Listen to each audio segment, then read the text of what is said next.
up to the same old fight, chasing shadows in the night. Promises made, but I let them fade. Caught in the cycle, I'm feeling betrayed. Round and round, I'm losing ground. Trying to break free, but I can't see. These negative patterns are haunting me. Nights turn to days, I'm losing my way. Thought I found peace, but it's led me astray. Chasing the high, but it only brings pain. The more I run, the less I gain. Hey everybody, hey, and welcome to another session of Tarka Said Again. And we have with us in the office today, Yoko. Thank you. She is a music consultant. Yep, you heard me. A music consultant and also a music coach. I like to call her an educator because basically what I hear is that she just simply trying to teach people how to get paid. Am I correct? Spot on. Oh, okay. Well, there it is.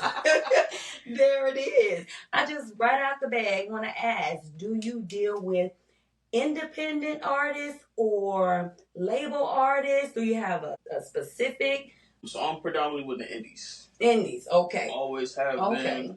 That's kind of where my heart is at, if you would. I work with some label artists. I've worked with some artists who we've established to get with labels, but the bread and butter of everything for me has always been with the indies. Okay. And I hear that back in the day, it used to be a thing when you would sign with these major labels, like they was getting paid the most. But now I hear that no, you can really get paid as an independent artist, long as I guess you have the team and the support, everything behind you. Like you, a music consultant, right? You don't need the paperwork and getting caught up in these contracts if it doesn't work out for you like that. Right. So in 2025, just the landscape of the music industry overall has completely changed. Okay. Right. So traditional labels and what they used to be aren't anymore. Okay. The labels that we're used to being around, they're either not here, they're consolidating their subsidies now. So with the technological change of everything going on,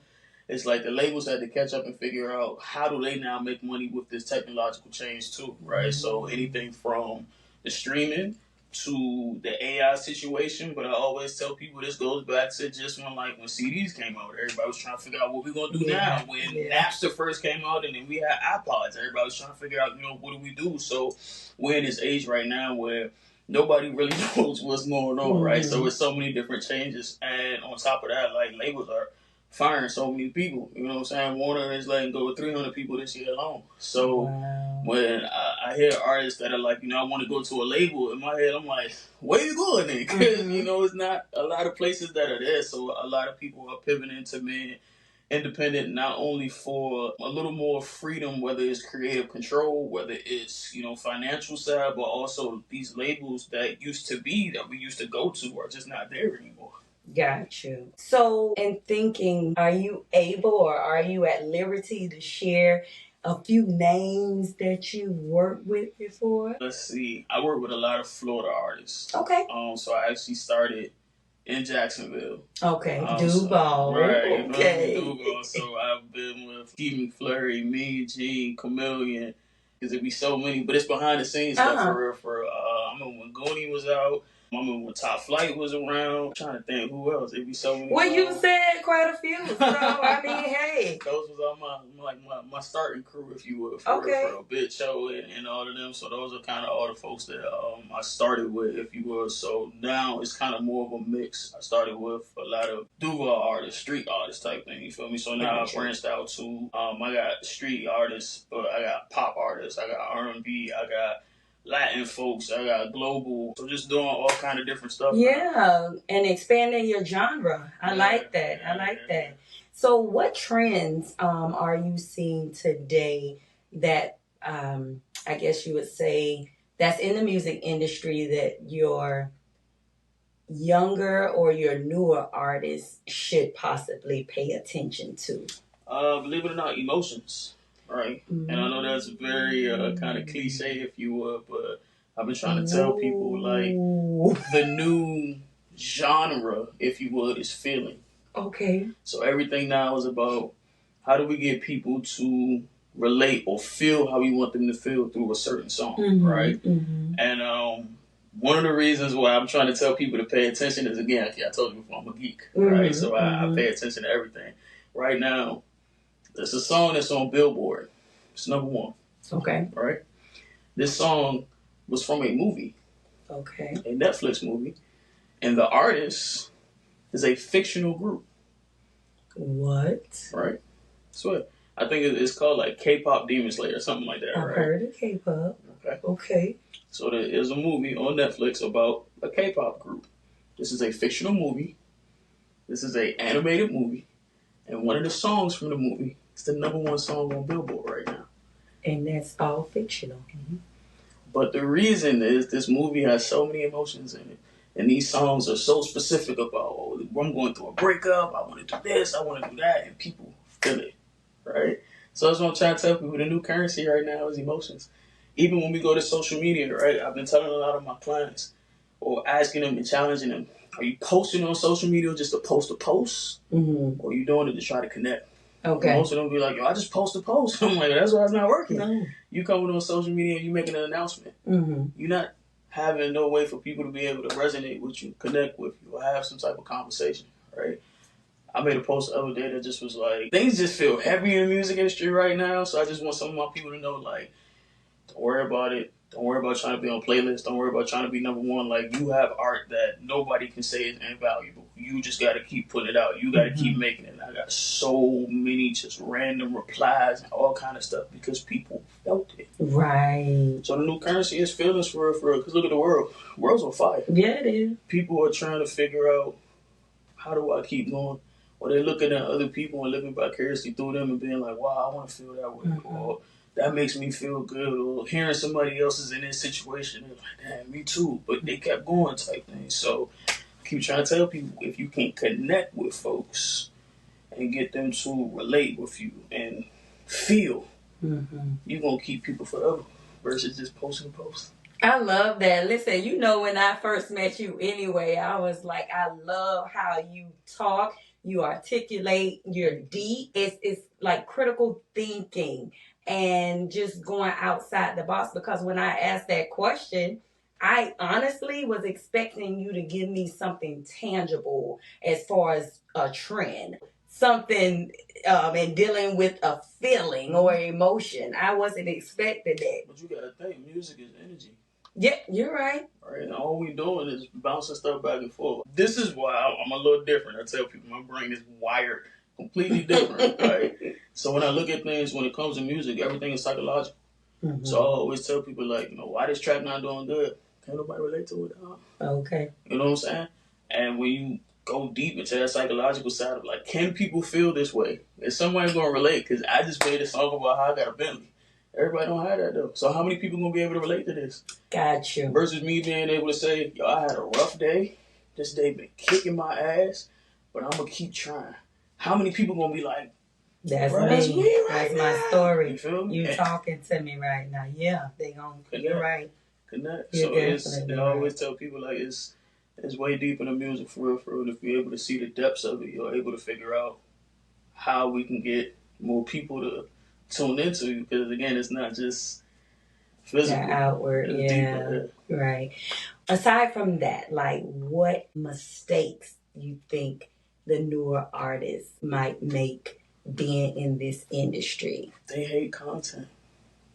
Really? They hate content, yo. They hate making content. They hate, I don't want to be an influencer. I don't feel like I should have to do this. And I just feel like they overthink it, right? When people hear content, 9 times out of 10, the first thing they think is like, I got to do a TikTok dance. Okay. And that ain't it for real, right? Right. We just want to know, like, a part of your creative process. As much as you want to tell me as much as you want so I can learn more about you. And people just completely drop that ball for real. And I be trying to tell them, I'm like, yo, like, we got it easy now. Like, back in the day, I'm a person who studies music, right? So I'm watching all this. Back in the day, they cut a record.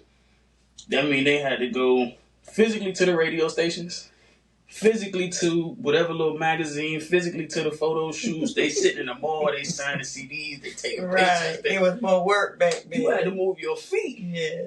Now all you can do is literally, if you in the studio, pop your phone in the corner, Go live real quick. What's up, y'all? It's me. I'm here in the studio right now. I'm about to record my track.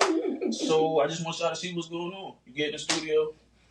They don't hear the beat or nothing. They just hear you saying ad-libs. Clip that, 30 seconds, post it. Congratulations. You just gave them behind the scenes of your creative process. But everybody feels like, nah, I gotta be cool. I gotta do a TikTok dance. I gotta look good. I got it. And they overthink everything. And that slows them down because when you talk about like pushing a track, content helps your track get pushed even longer. Right? You're giving them little tidbits of why I should keep listening to this. This is how I made this song. Did you know that this wasn't even supposed to be like this in the studio? Did you know that I tripped in the middle of recording this? And that's why that sounds like that. Like that keeps people intrigued. But you don't want to tell nobody. You just want to post one time, songs out, and everybody should love you. Yeah. That's just not how it is for real. So I think they fear content and just they overthink it. So one thing I sit down with my clients and I really break down and it's like, yo, how can we tell people about you? So like I got one young lady I'm working with now who has thousands, hundreds of thousands of followers. Okay. Right? But they follow her for this and not for this. So lately I made her switch her stuff up a little bit. And it makes her a little bit nervous. So I made her put a video out the other day and I said, listen, 60 seconds. Just tell people who you are because they don't know half of the stuff. I've learned in 30 days more about you than they know anything. So in the video, hey, what's up? My name is so-and-so. Just want to let y'all know you probably know me because of this. But did you know I'm an artist? Did you know I could play piano? Did you know I play soccer? Did you know I cook? I got a track coming out soon. Y'all stay tuned. I'm going to show y'all more about me. Get it out. Got you. Looked at her comments. People was like, whoa, you play soccer? I didn't know you were this. I can't wait to do it. And then she's like, wow. I said, that had nothing to do with how pretty you was it? Right. A little small change like that. And listen, you answered because the next thing I was going to ask how to avoid, how to avoid it. But you basically just answered that and gave them what they can do. It's part of your life. You can always have a boundary of what you do want to show and what you don't want to show. I always encourage that, right? But just give people a tidbit of what you got going on. That's all. If you wrote the lyrics by hand, show me the paper. If when you go in the studio, your ritual is, I got to light 3 candles, I got to eat 6 M&Ms, and then I got to sit in silence. Show us real quick. That way we can be like, hey, shorty a little clicked out. But I mean, that's cool. That's right? Not clicked out. Hey, everybody got their little thing going on, right? Maybe you got a performance and you showing that, you got to practice beforehand. Just give me 30 seconds of your rehearsal. You already doing it. Right. Just document it. Right. And put it out for real. Right. You don't have to be on social media all day. Right. You can program these things. I got one of my clients every Monday. She sit down every Monday. She programmed her social media for the week. Why? Because I don't want her on there all day, all week. Right. So all her stuff just comes out. Yeah, you can schedule it. Yeah. Boom. So it's being smart about it. We don't have to live on these people platforms. Right. We don't have to tell everybody your game room. You don't got to give your social security number out and give everybody your game. But give us a little sprinkle of just who you are and what makes you different. And why we should tune in with you. That's all. Right. And I can attest to that just being in this literary world. My book, Addictive Patterns, y'all. And you mentioning how some are just afraid of the content and stuff like that. And for me, before this new life, I would post periodically, the family, different things we would do, traveling, those kinds of things. But I would have never fathomed it being a part of like my weekly routine of keeping up and posting everything. Because for me, I'm like, that is so vain. In true thoughts, that's so vain. Like every day or every other day, like that's too much. But being an entrepreneur as well, I realized how important that was for me to let the people know what's going on. And it seemed like when I'm more frequent, like say I'm out of the country or out of the state and I'm on a trip, and where I would every night, like a recap of, I would get the most feedback, but I just don't have the energy to, you know what I mean? Right. But I would get the most feedback. So I concur with what you said. I just like literally, like for real, I'm listening, but I see it working in the literary world as well as this music industry also. Everybody just want to know a piece of what you got going on. Yeah. We're nosy. Yeah. Everybody knows you. Yeah. And how you can make it relatable and how realistic. Like I say, some people just want to know that you're human. Yes. That's the main thing people want to know is, I tell people all the time, like, what we consider our flaws are sometimes the greatest things to other people, or things that inspire other people to be like, wow, I didn't know that, you had or you dealt with X, Y, and Z, and me too, for real, and you still doing it. Like, I think I've shared a couple of, like, personal things that I had going on. So, for instance, like, I'm in a group. I'm in a bunch of little music groups, and it's a great way to like build community. Yeah. And one of them is called RAMP, so it's recording artists and music professionals with disabilities. Okay. So I'm neurodivergent. Okay. Which means my brain just works a little bit different, if you will. Okay. It works for you. Yes. Okay. I love how my brain. I love how it works now. Yes. Previously, it was hard to kind of figure out just because things were different, sensory things, lights, sounds, feelings, me being overwhelmed, being overstimulated. The Black community don't talk about this a lot, right? So. Right. I just thought I was a little irky some days until you go get tested and you find out some different stuff. When I joined this group, I hadn't disclosed quite yet, if you would, right? And then I wound up talking about it slowly, real slowly, and then one day I just popped out and was like, yo, this is what it is. DMs blew up. Bro, me too. I had no idea. I've been scared. I've been nervous. I've been this. I've been da-da-da-da. I'm like, yo, who knew me just sharing a piece of myself that I was honestly embarrassed about, for real, but I just decided to rip the Band-Aid off, and how many other people just was like inspired by it, right? And that just made me, I was like, yo, I'm gonna share whatever I feel like now, because you never know who life you're gonna be able to change. So like, even being in that group, there's so many different people who I've met, and like, we all in LinkedIn did all kind of stuff, and it's like, we don't let disabilities hold us back. I managed one of the girls in the group. She's blind. Okay. Well, we see Stevie Wonder. You know what I mean? She be everywhere. Okay. I gotta send her to Costa Rica next week. She just came back from Miami with the Latin Grammys. She just recorded a project out in Colombia. So it's like, people don't let nothing stop them. Right. But we had to share our story for other people to be like, yo, for me to formally disclose was from me seeing another young lady named Lachi, who was blind. But Lachi was on PBS, at the White House, at the Grammys, at the So I'm just, when I met her in person, I'm like, yo, she's a human. Right? And then that inspired me to, so it'd be a domino effect of like, just letting people see who you really are and saying that you're a human. Not only are you inspiring other people, but for once, you walking in your own truth. Correct. That's just another level of freedom that like people don't quite know. So I try to inspire other artists to do the same thing, because they be like, everybody go through so much for real, but everybody overcomes so much too. So it's like, let's show people how we overcome, not always just like the glitz and glamour part. Right. I don't want to see the done. Yeah. How'd you get here? Yeah. The struggle. Yeah. Show me the struggle part, so I can be like, I'm gonna try that next time. Right. We can say the word like that. Right. And that's how this book was birthed. Going through something and just wanting to give back and share this knowledge and different mistakes that were made, or things that could have been a preventative measure. That's how it came about. Like you said, and just sharing and letting others know. And I swear the same thing. People was like, I experienced that too. Oh, I see myself in your story. Oh, I wish I had this during my time when I was going through it. So yeah, that's key. And speaking of the Grammys, yeah. So can you run that back and tell us about that experience, the Grammys, how we even got there? Like, yeah. Tell us. The Grammys was by far like the craziest day of my life, yo. Okay. Craziest day of my life.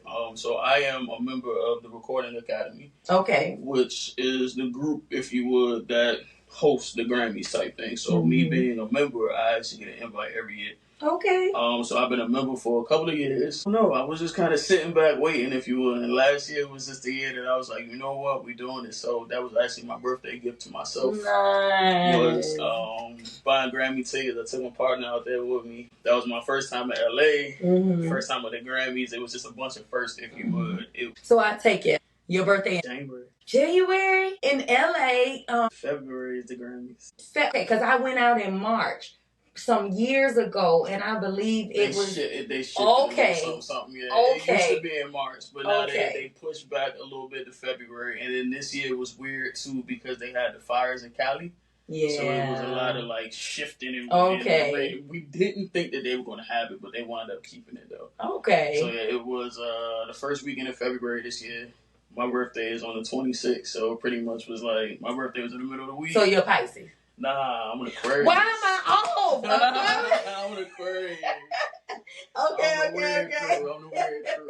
But Grammys was it was crazy in like in the best way, if you will. I feel like it was just being in a room with your peers, right? The energy was insane, and what people don't know, like the Grammys, there's a 2-part situation. Okay. So there's the pre-show, which is where most of the awards are given out. So and the pre. The telecast that everyone sees, there are only about 10 awards that are given out. At the pre-show, it was like 150. Really? And they just flowing, right? But the crazy thing is, like, we're all sitting in, I think we were in Peacock Arena for the pre-show, and there's no, like, VIP here, no none of that, right? Like, you sitting where you sitting, you know, and all of a sudden, like, you hear certain nominations and you look next to you, you like, oh, you rubbing shoulders for real. Like you trying to keep it together for real, but you can't. You honestly can't for real. But it's also just, there was so much culture in the room, right? So, you know, times are a little weird right now, and people were using their platform to voice how they really felt. You feel me? So it was just a lot of energy and power and emotion, and it's people that you know and that you see who are winning these awards, and it's like, that's my dog right there. Just, you know, random, you meeting so many people. And when the actual telecast happens, so then it's like there's like an hour and a half break, and then you go over to the crypto arena and you get ready for the big show. And that's like, it's just crazy, yo. You in this huge like arena, but then it's like, we as the kind of like not celebs, if you will, you kind of sitting around all the main people on the floor, but you just like, yo, they like right there. But again, it's another one of these like energy in the room. The year that I went this past year, Doechii won, and she was only the 3rd Black woman in history to win rap, right? So to be in a room when that happens, Beyonce won, which it was crispy silent in there when it happened, right? And me being who I was, they were hollering, bro. Like, just hype, you feel me? But it's the level of like, I don't know, man. For me, it always was a dream, right? So I remember growing up and I was obsessed with award shows. Obsessed, right? Just, even to this day, that's my, like my partner already knows, like, we can't watch award shows together. Like, that's, bye. You focus. This is my Super Bowl. You feel me? So to attend my Super Bowl and this like be a dream, it just was a full circle moment for real. Like I always tell people, like I was born in Baltimore, so for me to be from a hometown kid from Baltimore, dreaming of being in these and then looking and being like, yo, I'm here. Right. Like we here for real. Right. It was a crazy moment. But this year was even bigger because like the group I told you about previously, Ramp, had a huge presence on the red carpet this year. And with our advocacy, for the first time ever, we actually had ASL throughout the pre-show and the telecast. Which is huge. You feel me? So to be able to have that representation, to be able to, as Lashy says, which is our president, he's telling you know, we got wheelies, canes, limps, dimps, everybody's here for real. So it was that like, this person was in a wheelchair, I'm here, Precious is here, she can't see, I'm grabbing her, and it just was like, yo, we here. Don't matter what. Overcome. We all here as a team. So it was just a super powerful moment, and I think for me, one of those moments where it's like, ASL, y'all, I'm sorry, that's American Sign Language. Yeah, my bad. Okay. Just full circle. You gotta do whatever you want to do, right? And being in a room with certain people, 6 degrees of separation. Crazy. Gotcha. Hey, you've given us a lot of nuggets.